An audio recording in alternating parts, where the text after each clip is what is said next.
ওই মনোনয়ন দেওয়ার পরে আমরা যারা প্রার্থী ছিলেন সবার কাছে যাওয়ার চেষ্টা করছি, কয়েকদিন যাবতই যাচ্ছি।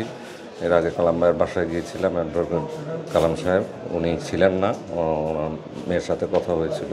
আমরা আবারও চেষ্টা করব কালাম ভাইয়ের সাথে দেখা করতে। উনি আমাদের অভিভাবক, আমাদের নেতা, আমরা ওনার কর্মী।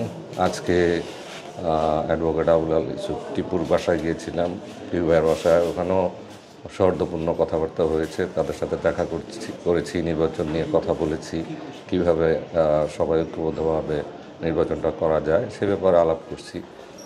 ওনারা এগুলি নিয়ে ভাবছেন এবং অচিরেই হয়তো আমরা একসাথে কাজ করতে পারবো। এখন আবার অ্যাডভোকেট স্বাগত হোসেন খানের বাসায় অফিসে আসছিলাম, স্বাগত ভাইয়ের অফিসে, ওনার সাথে সৌজন্য সাক্ষাৎ করে গেলাম। আলাপ হলো সৌহার্দ্যপূর্ণ, ভবিষ্যতে একসাথে কাজ করব সেই আশা নিয়ে যাচ্ছি।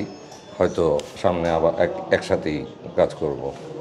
আমি জিয়া পরিবারের বাইরে যেতে পারবো না, আমার মামা আন্টি মানুষের নীতি বেগম খালেদা জিয়ার সিদ্ধান্তের বাইরে যেতে পারবো না, আমি আমার রাজনৈতিক ভারপ্রাপ্ত চেয়ারম্যান জনতা তারেক রহমানের সিদ্ধান্তের বাইরে যেতে পারবো।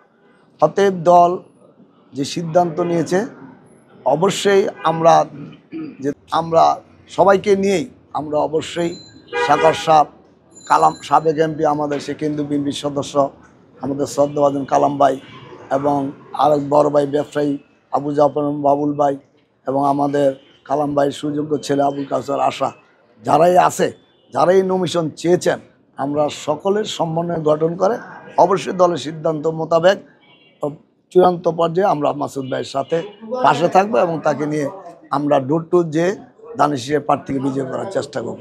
অতএব আমরা দ্বিধাদ্বন্দ্ব ভুগবেন না যে দলের সিদ্ধান্তের বাইরে আমাদের যাওয়ার কোনো সুযোগ নেই।